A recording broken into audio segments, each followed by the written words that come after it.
வணக்கம், உங்கள் செந்தூர் டெக்ஸ்லேருந்து பேசுகிறேன். இளம்பிள்ளையிலேருந்து ரொம்ப முக்கியமான ஒரு விஷயம் சொல்ல போகிறேன். என்னன்னா, ஆன்லைனில் இப்போ வந்து பார்த்திங்கன்னா ஃப்ராடு நிறைய நடக்க ஆரம்பிச்சிருச்சு.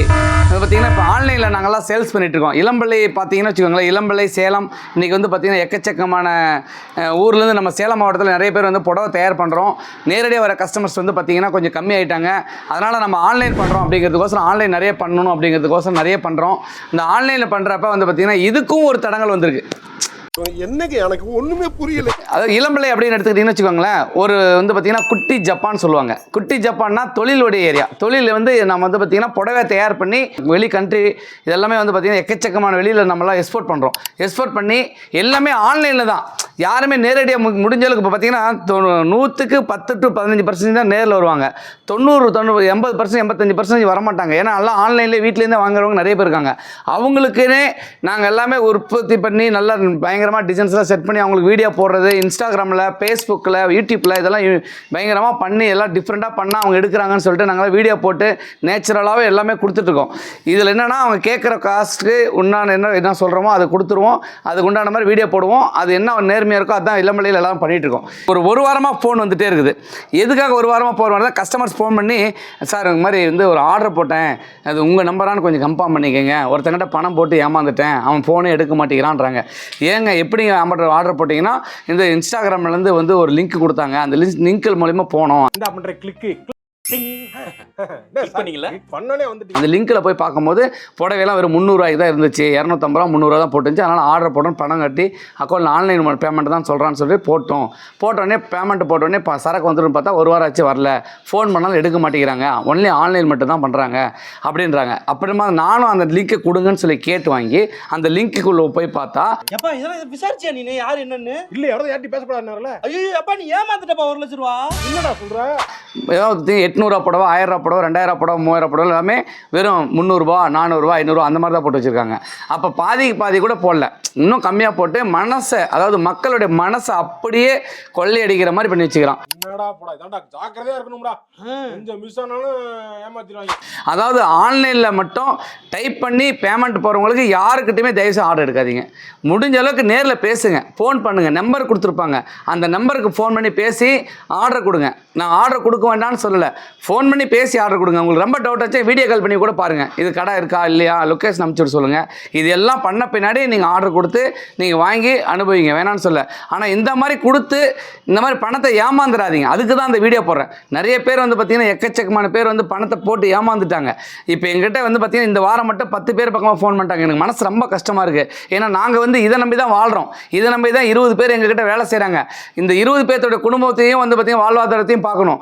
நாங்களும் வாடகை கட்டணும், கரண்ட் பில் கட்டணும். இந்த மாதிரி நிறைய பிரச்சனை இருக்குது. கோடிக்கணக்கில் முதல் போட்டிருக்கோம். சரி, எண்கள் நம்பி வந்து பார்த்திங்கன்னா லட்சக்கணக்கான தறி ஓடுது இளம்பிள்ளையில். இப்போ இவங்களுடைய வாழ்வாதாரம் டோட்டலாக லாஸ் ஆயிரும். இதை நாங்கள் கவர்மெண்ட் வந்து பார்த்திங்கன்னா போலீஸ் ஸ்டேஷன்லேயும் கம்ப்ளைண்ட் கொடுத்துருக்குறோம். அதாவது கிரைமுக்கும் கொடுத்துருக்குறோம். இந்த மாதிரி வந்து பண மோசடி பண்ணுறவங்கக்கிட்டையும் நாங்கள் கம்ப்ளைண்ட் கொடுத்துருக்குறோம். இது எல்லா வேலையும் நாங்களும் ஒரு பக்கம் நடவடிக்கை எடுத்து தான் இருக்கிறோம். இதையும் மீறி ஒருத்தன் வந்து இன்னமும் ஆன்லைனில் தான் இருக்கலாம். இங்கே பாருங்கள், எப்போ ஃபோன் பண்ணாலும் ஆன்லைனில் தான் இருப்பான். இந்த மாதிரி நான் சும்மா போட்டு விட்டேன், என்ன தான் பண்ணுறான்னு பார்க்கலான்ட்டு.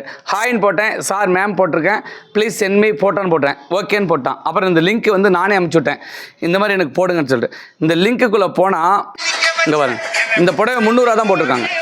இந்த புடவை வந்து பார்த்தீங்கன்னா லிங்க் பாருங்கள், இந்த மாதிரி தான் கொடுக்குறான் அவன் நம்பர், இதெல்லாம் நம்பர். இந்த மாதிரி ஆன்லைனில் மட்டும் தயவுசெய்து யாரும் ஏமாந்துடாதீங்க. இப்படிலாம் பண்ணுவாங்கன்னு தெரியாதுடா எனக்கு. சோனிகா சர்மான்னு இப்போ வச்சிருக்கிறான், அப்பப்போ பேரை மாற்றிக்கிறான். இப்போ ஏதோ வழியில் வந்துட்டு பணம் முடங்கினாங்க. இப்போ அதெல்லாம் முடிஞ்சு போச்சு. இப்போ வந்து புடவைக்கு வந்துட்டாங்க. அதாவது அடுத்தவனுடைய பொழப்புக்கு மண்ணள்ளி போடலான்னு வந்திருக்கிறான்.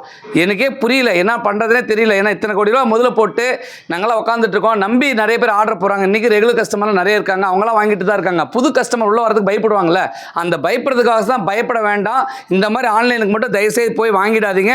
எங்ககிட்ட பேசிட்டு கன்ஃபார்ம் பண்ணிக்கிட்டு அதுக்கப்புறம் ஆர்டர் போடுங்க. நான் வேணான்னு சொல்ல, அதுக்காக தான் சொல்கிறேன். இப்போ இதெல்லாம் பார்த்தீங்கன்னா அவனோட வீடியோ தான். இங்கே பாருங்கள், இந்த மாதிரிலாம் போடுறான். இந்த புடவை வெறும் 350 ரூபா போடுறான். யாருன்னா கொடுப்பாங்களா? ஏன் ஏமாந்து தயவுசெய்து ஆர்டர் போடுறீங்க? தயவுசெய்து ஏமாந்து யாரும் ஆர்டர் போடுறாதீங்க. வெறும் 350 ரூபா போடுறான் இந்த புடவை. அப்படின்னா அந்த மாதிரி பார்த்தீங்களா, யார் வீடியோவோ இளம்பிள்ளையில் எத்தனை பேர் வீடியோ இருக்குதோ அத்தனை பேர் வீடியோ திருடுறான். திருடி அவனே வந்து ஒரு எடிட்டிங் பண்ணி நம்பரை போட்டுறான். இந்த மாதிரிலாம் பாருங்கள். ஒரு செட்டு வேட்டி சட்டை தோத்தி இருக்கு இல்லையா பாருங்கள், இதெல்லாம் பார்த்தீங்கன்னா சூப்பராக 350 ரூபா போட்டு வச்சுருக்கான். அப்போ மக்களுக்கு வந்து என்ன பண்ணுவாங்கன்னா, அங்கேருந்து பார்க்குறவங்க என்ன செய்வாங்க, ஓஹோ பரவாயில்லையே 350 ரூபாய்க்கு சூப்பராக இருக்குது, ஆர்டர் போடலாமேன்னு பணத்தை கட்டிடுவாங்க. இங்கே பாருங்கள், வேட்டி சட்டையெல்லாம் வெறும் 700 ரூபா போட்டிருக்கான். காம்போவோட 700 யாரும் கொடுக்க முடியுமா? 2200 அசலே ஆகுது. எப்படி 700 கொடுக்க முடியும்? அதாவது இந்த மாதிரி ஒரு தொழிலை வந்து நிறைய கெடுத்தி அவன் பண்ணணும்னு நினைக்கிறான். அவன் ஆன்லைன் குரூப்பை நாங்கள் கட் பண்ணுறதுக்கான வழியை பார்த்துட்டு தான் இருக்கிறோம்.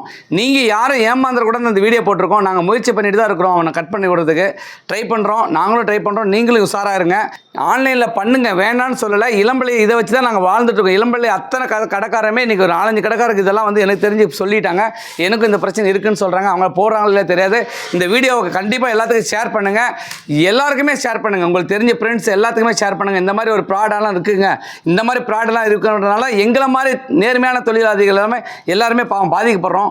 இதெல்லாம் நான் எப்படி சொல்கிறேன்னு தெரியல. ஏன்னா எங்கள் நம்பி கிட்டத்தட்ட பார்த்தீங்கன்னா நிறைய பேர் வாழ்வாதாரம் இருக்குது. இதை வச்சு தான் நாங்கள் வாழ்ந்துட்டுருக்கோம். இது ஏன் இப்படி பண்ணுறாங்கன்னு தெரியல. அதுலேயே உள்ளே போனானுங்க. அதாவது ஏடிஎம் கார்டில் உள்ளே போய் பணத்தை ஏமாத்தினானுங்க. லோக் எடுக்கிறதுக்கு நீங்கள் வந்து கடுமையிலே 16 நம்பர் இருக்குல்ல, 16 நம்பர் கார்டு மேலே உள்ள நம்பர் சொல்லணுமா? சொல்லுங்கள் சார். அதெல்லாம் சொல்லக்கூடாதுன்னு பேங்க்ல சொல்லியிருக்காங்க. நம்பர் கேட்டு வாங்கி பண்ணானுங்க ஒரு காலத்தில்.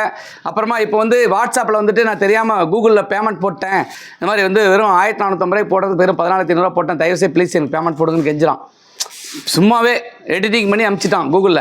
அதுவும் நடந்திருக்கு. இந்த மாதிரிலாம் ஏமாற்றங்கள் நிறைய பேர் இருக்க தான் செய்வான். நம்ம ஏமாற வரைக்கும் அவங்க ஏமாற்றி தான் இருப்பாங்க. நம்ம ஏமாறாமல் உஷாராகிற வரைக்கும் அவன் ஏமாற்ற மாட்டான். அதனால் தயவுசெய்து நம்ம ஏமாறாமக்கிறது பெஸ்ட்டு என்னுடைய கருத்து. ஃபோனில் பேச கன்ஃபார்ம் பண்ணிக்கோங்க. ஃபோனில் கரெக்டாக இங்கிலீஷில் பேசினா தமிழையும் நல்லா தெளிவாக பேசுனாங்க. ஐடியில் அனுப்பினாட்டாங்க. டெவலப் ஆயிட்டாங்கப்பா அவங்க. நல்லா ஃப்ளூயண்டாக அடிச்சு பேசி கான்ஃபிடென்ட்டாக காசு வாங்கிடுவாங்க. அதே மாதிரி வந்து பார்த்தீங்கன்னா இதுக்கு என்ன பண்ணுறான்னு கேட்டிங்கன்னா, இங்கே அட்ரஸ் அனுப்புகிறான். நாங்கள் ஏற்கனவே ஒரு கஸ்டமருக்கு அனுப்பிச்சிருந்தோம். அந்த பொண்ணு ஆர்டர் போட்டிருக்கு அவங்ககிட்ட.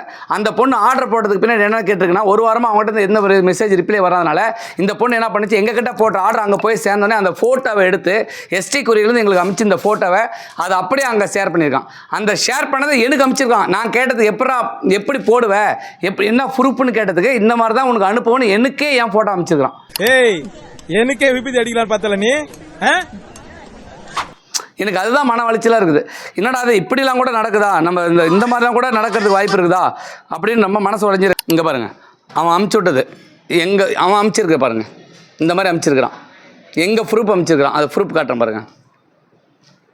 அந்த பொண்ணுக்கிட்ட நாங்கள் ஃபோன் பண்ணி விசாரிச்சிட்டோம். எப்படி என்னன்னு கேட்டிங்கன்னா, ஒரு வேளை வந்து எங்கள் கடையில் ஏதாவது தப்பு நடந்திருக்குதா, இல்லை எஸ்டி குறியில் ஏதாவது தப்பு நடந்ததா 2 இடத்துல விசாரிக்கும் போது கடைசியில் இந்த பொண்ணுக்கு ஃபோன் அடித்து கேட்டோம். ஏம்மா யாருக்காவது ஷேர் பண்ணியாம்மா இந்த உங்கள் ஃபோட்டோவை ஏதாவது ஷேர் பண்ணி. ஏன்னு கேட்டால் எஸ்டி குறியில் எடுத்த ஃபோட்டோ மாதிரி எல்லா இடத்துல ஒரே மாதிரி இருக்குது. எஸ்டி குறியர்காரன் செக் பண்ணிக்கிறாரு. அவருக்கு இதே ஃபோட்டோ தான் அனுப்புகிறான், எங்களுக்கு இதே ஃபோட்டோ தான் அனுப்புகிறான். அவன் கேட்குற கஸ்டமர் எல்லாத்துக்கும் இதே தான் அனுப்புகிறான்.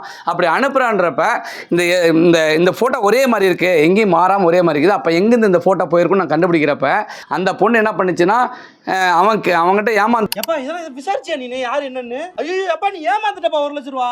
என்னடா சொல்ற?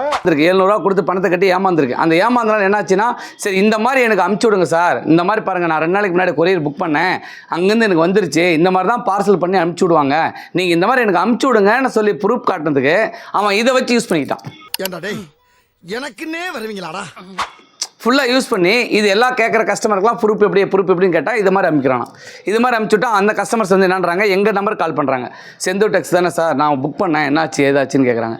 எங்கம்மா புக் பண்ணேன்னு கேட்டால் ஸ்க்ரீன்ஷாட் எடுத்து அனுப்பிச்சு விட்டோம்னா அவன் நம்பர் ஃபோன் நம்பர். இங்க படுத்துற நிமிஷம்னால தாங்க முடியலையே, தலை வலிக்குதுடா, தலை வலிக்குதே. இந்த மாதிரி நிறைய ப்ராட் நடக்குது. எங்ககிட்ட கன்ஃபார்ம் பண்ணிக்கோங்க. இந்த மாதிரி வந்துச்சுன்னா உடனே கன்ஃபார்ம் பண்ணுங்க. அவங்ககிட்ட கேளுங்க, முதல்ல கேளுங்க. இந்தோனேஷியா சார், நான் எதுவும் இன்டர்நேஷனல் அனுப்பலையே சார். நான் பார்சல் எதுவும் அனுப்பலையே. ப்ரூஃப் எப்படி அனுப்பணும், இந்த மாதிரி அனுப்பிச்சு விடுவான். அனுப்பிச்சு விட்டு பின்னாடி அந்த ஃபோன் நம்பருக்கு படிச்சுட்டு கேளுங்க. அப்புறம் இன்னொன்று சொல்லியிருக்கானா, எங்களுக்கும் அவனுக்கும் லிங்க் இருக்குது, எங்களுக்கும் டீல் இருக்குது, நாங்கள் இங்கே வாங்கினோம்னா அவங்க போட்டுருவாங்க அப்படிங்கிற மாதிரி போய் பேசுகிறானா. தயவுசெய்து அப்படி யார்ட்டையும் நம்பாதீங்க. இதெல்லாம் ரொம்ப ஃபேக்கு. யாரும் நம்பி தயவுசெய்து இந்த வேலையை செஞ்சிடாதீங்க ப்ளீஸ். உங்கள்கிட்ட நான் வேண்டி கேட்டுக்கிறேன், யார்கிட்ட ஏமாந்து பணம் போட்டுட்டு தயவுசெய்து வருத்தப்படாதீங்க, யாரும் ஏமாந்துடாதீங்க. உங்களை நான் கைக்குட்டி கேட்டுக்கிறேன். ரொம்ப நன்றி.